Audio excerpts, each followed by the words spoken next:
Federal Capital Territory Emergency Management Department has again asked residents living along riverbanks and flood plains to relocate to higher grounds to avoid loss of lives and valuables in the event of the flood.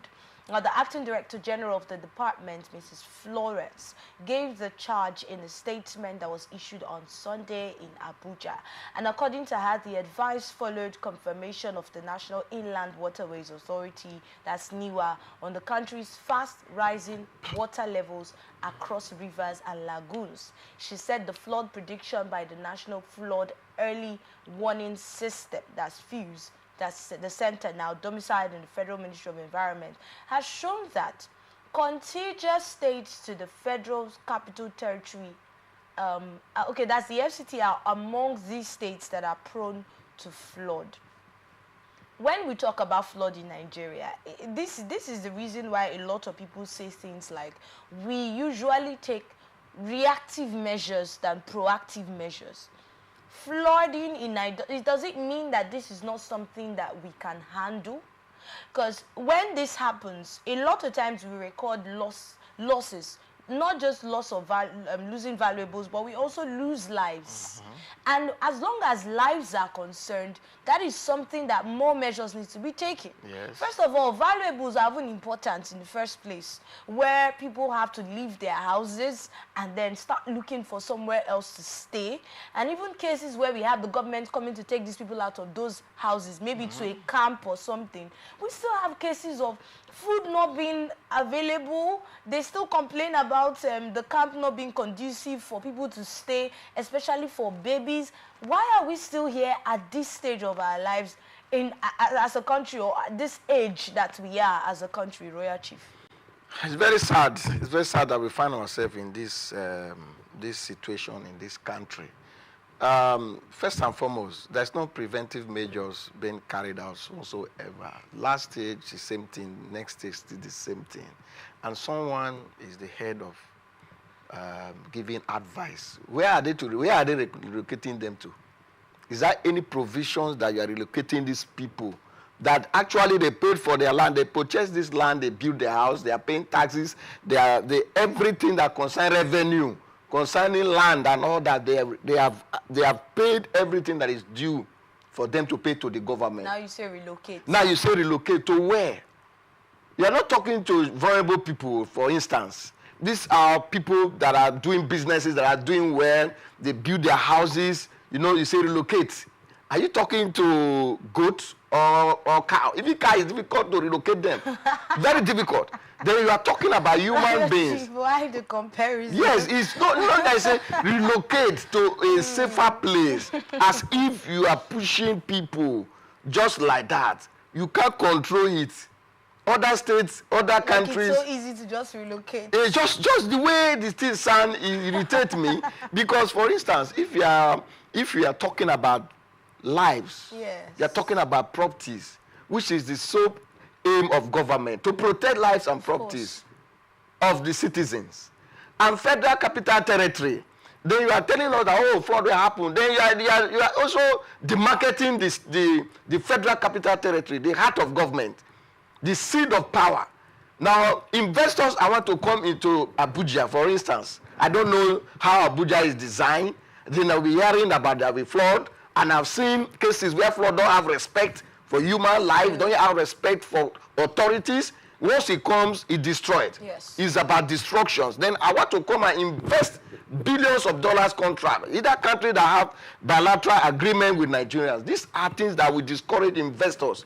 It's going to destroy a lot of businesses. And with this statement, if you look at it critically, it's going to affect our economy that we are talking about. Our internal generated revenue from all the states is going to drop. At the end of the day, it is still the people that will suffer. Because if there is no prompt payment of salaries because of the reduction in revenue generations, it affects lives, it affects us. So what I was expecting, not only in Capital Territory, all the states, all these flash states, all these prompt areas that, like in Bayelsa State, even in River State, what we expect from government is to bring in experts if those they have cannot bring solutions. seek for solutions. How do we control this? Because there's nothing that you cannot control. It is controllable, but human failure, they fail to understand the techniques or mechanisms. How do we, you are telling us because you stay close to the lagoon, which is people are even praying to be closer to the tourist centers. People are even praying in other countries, let me live closer to the river. Because it is very, very, you see lives as if you are, it's very easy. You like seeing the oceans, things going on within the river bound. Is the issue with this, do you have an issue with the statement, or you have an issue with the measures not being taken? Because the statement is like a warning. The warning is coming very late. It's coming very late. Look at, it's raining has started already.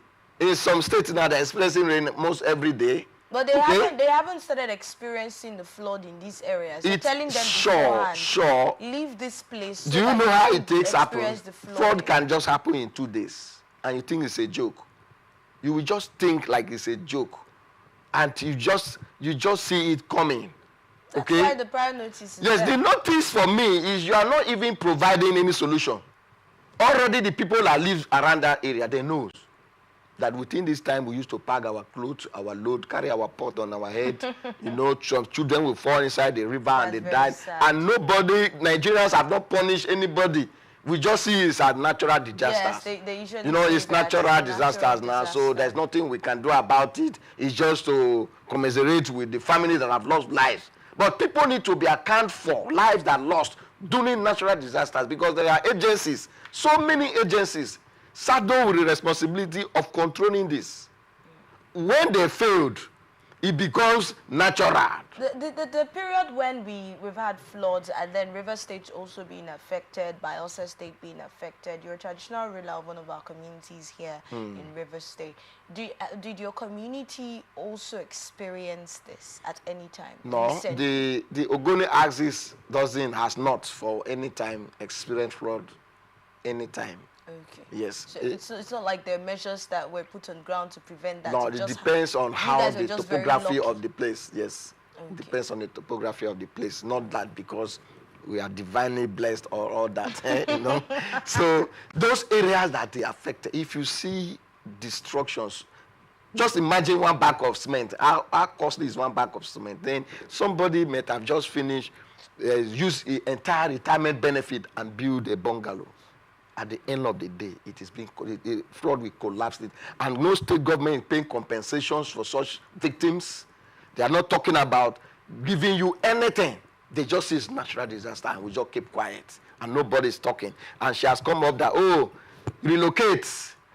Where are we relocating to? Government should have, look at this area and make preventive measures, make a palliative measures, look at things that will alleviate the suffering of the people. Like in the states here, sometimes they push them to primary schools. Yes. And they give money. It's an avenue for people to make money, because there will be contractors that provide mattress.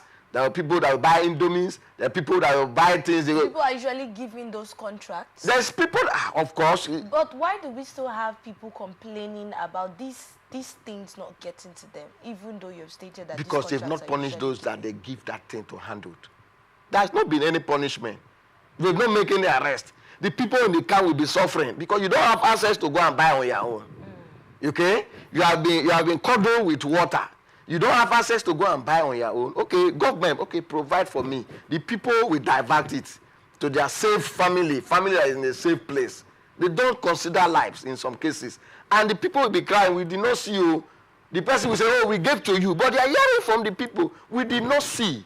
This palliative these people brought, we did not see it. Okay, they brought 5, supposed to be 20. Where is the 15? And it's usually like that. Everywhere. Where they might give a loaf of bread for a whole family to share, or maybe 2 families per loaf. I think... I have some people who experienced it the last time we had flooding, where they couldn't come to where we were. Their family members now, since we're from Bayelsa. So they had to stay in the primary school, which was the camp that they put them. And hearing them complaining about these things, very basic things like food, basic things like mattress, like you mentioned, not really getting to everybody. And you ask questions like, how does it mean that the government are not aware? Come on, we have the media putting this out. So why are steps not being taken? So even if we say that with what is going on now, right? Let the government provide camps. What is the guarantee that these people will even be first safe in those camps? Secondly, well provided for in those camps? That is the problem. That is the problem. That is the situation we find ourselves in this country. And it's very sad. How can we do better? It's very sad. And that is why, you know, doing better is very easy. For instance, very, very easy. I give practical example from myself. There was a time they brought palliatives to communities to share during the COVID era. I know some people, some communities might divert it. I brought my own out to the communities. They nominated who to share it. And you are seeing the way they are sharing it. They say if they brought 2 bags of garri, look at the 2 bags. Was that an NGO or the government? No, the government. They provided then. They provided. I received mine. Beans How much and of rice. it was it for the whole community to No, share? the way they brought then, the way it was very good. I must comment. Enough. Yes, enough. Okay. And we have to decentralize the sharing according to families, you know, and we have people that supervise and monitor it. If government can say have people that have credibility, most of the times if they involve it, no, they want to just patronize their political godsons and thereabouts. If you hand over this thing to traditional rulers, which you know if you do not do well, you are in trouble. But these people, you don't know them. They just come to my community, they just drop the one they feel like dropping and go away. They put pressure on traditional rulers as if we are not demanding what is due to us when times like this. They put pressure on you. How? As a traditional ruler, the Christ, you are the first point of contact in your community. And when things went on wrong, you are the first people they will complain to. Because you are the mouthpiece of the community. Okay. Now, for instance, you will be told that, because most of the times they put it in the media. Oh, we are bringing so numbers of items to this community. While receiving it, it's not complete. Wow. At the time of dispatching it, if they can say, okay, a traditional ruler nominates somebody that will be your eye. Somebody that have integrity and you cannot compete. Because when it comes to food, so when it comes to food, I've discovered that when it comes to food, some people lost their sense of integrity.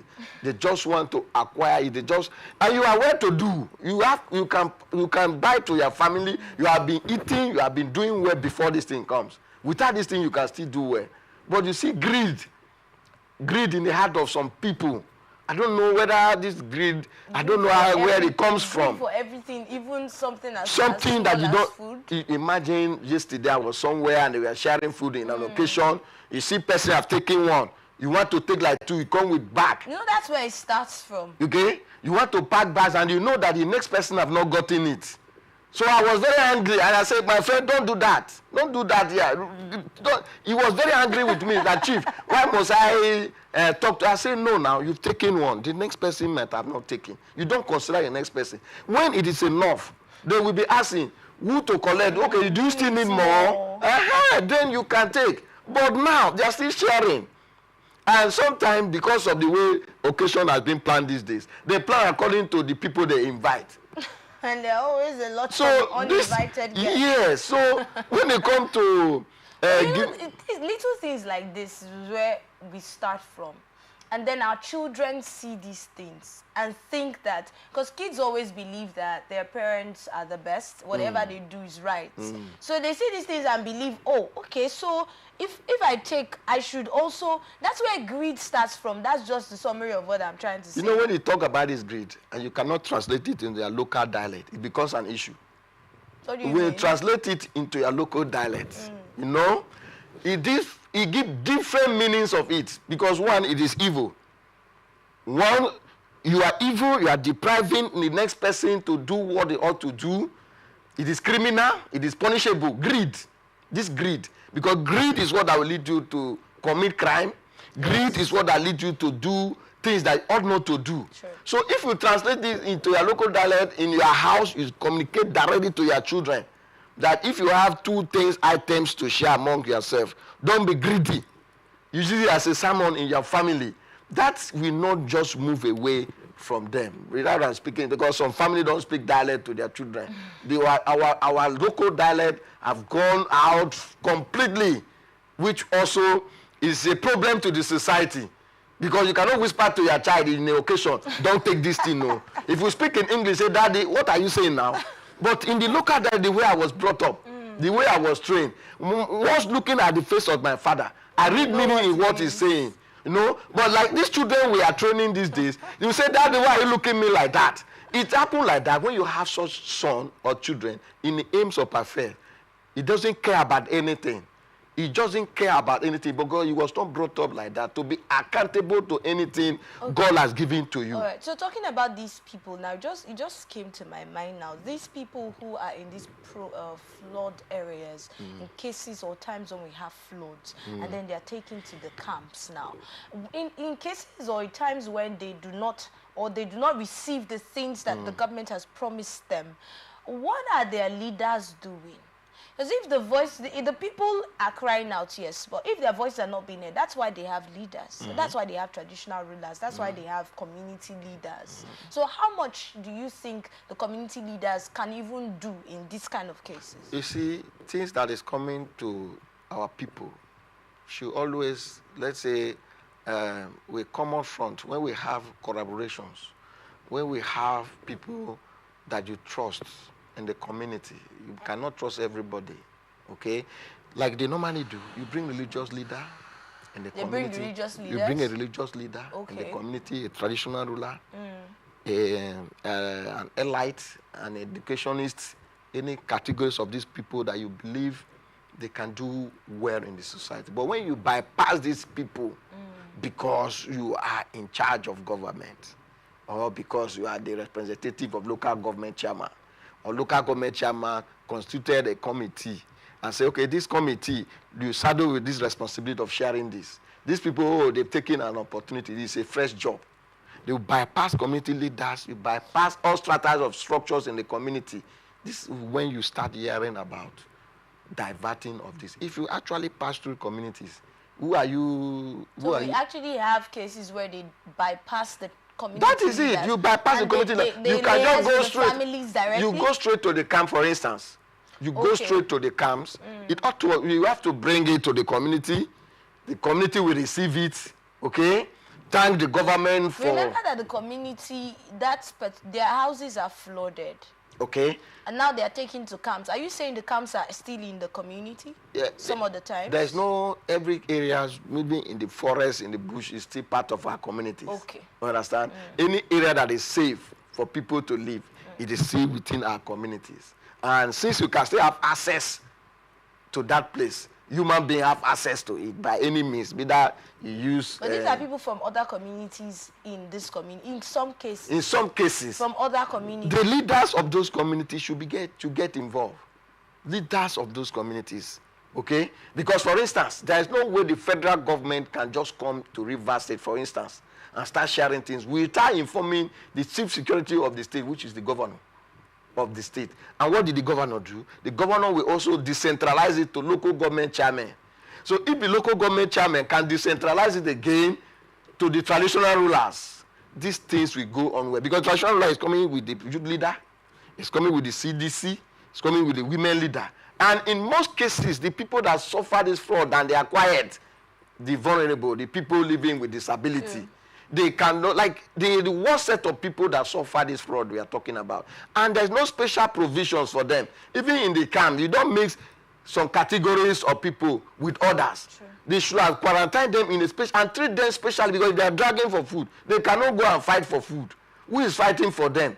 For if somebody is physically impaired, you cannot. What are you dragging for? You cannot. So provisions for these categories of people, it is the community leader that we identify that in my own community we have cases like this. Let's preserve some for them. So like she's mentioning in Federal Capital Territory, it is people's community. It is people's environment. People live there. Strangers come there and live. If you want to relocate them, government should make provision, not them themselves, because anywhere we are going now, for instance, let me assume that I'm one of them in that place. Anywhere I'm going to pay. And recently I renew my rent. And compared to the hard economy, now my children will be deprived from school. If I have a petty business I'm doing within that environment, it will be collapsed completely. What measures are government putting in place to ensure that these people live normal life? Even though my house is being flooded, even though my environment, you know, during that time, community leaders, we lost community powers. You don't have anything to govern, okay? So if there was revenue to generate, then it is completely lost. So these things, it is not about telling us. We want to see measures put in place that we know it will come. Surely it will come. It's not like it will not come, because the early warning that we have seen that these numbers of states, like in River State, they will come up like four local government, 3 local government. What are the measures government are putting in place? So, like in the Federal Capital Territory, you are telling us that it's going to be flood. Yes, it is natural, but they should make provisions. Okay. For the people. Not to deviate, but you mentioned something that caught my attention, and you know that local government autonomy, traditional rulers, and all of that have been in news for some time now. So let's talk about it. You said you've been talking about them not involving or including traditional rulers sometimes, and bypassing these people and just going to liaise directly with the community people. Okay. So are there other times? Are you just talking about things that might happen during the flood? Or are you also talking about things that happen? Are there times when you have experienced that where the traditional rulers were excluded or bypassed, and then straight to the community people? You know, if you are coming to the community, you come with your convoy in some communities, okay? You come with your convoy, maybe you just inform community leaders that you want to come. Call your people, let's gather at our town square. Sometimes you don't know the message actually you want to pass. But it is one of the primary functions of traditional rulers is to disseminate government information to our people. Now, when that synergy is not there, when they factionalize community leaders in name of politics, because these traditional rulers doesn't belong to my political party, or it doesn't speak good about my leader, it's always demanding, it's always talking. Okay, let's forget about him. Let's pass through another means. These are issues we have. Because no traditional ruler is a politician. You cannot be a politician and also be a traditional ruler. You are a traditional ruler, you don't belong to political parties. All political parties belongs to you, because there are children that are in political parties. For instance, like in my own case, I don't have any political parties, but you must support the government in power so that you can negotiate for projects to your communities. You cannot be fighting the government and expect them willingly when they have thousands of other people that are demanding. So when we have cases like this, it is not also good for government not to pass through the right channel. Every kingdom have a government-recognized traditional rulers. Okay? Every kingdom have a government-recognized traditional ruler who acts as the mouthpiece of government in that kingdom. That kingdom, that traditional ruler, a first class or second class or third class traditional ruler, has other chiefs within that govern other domains. These are how administratively things need to be carried out. Any particular experience? No, for now. Okay. I don't have one. All right.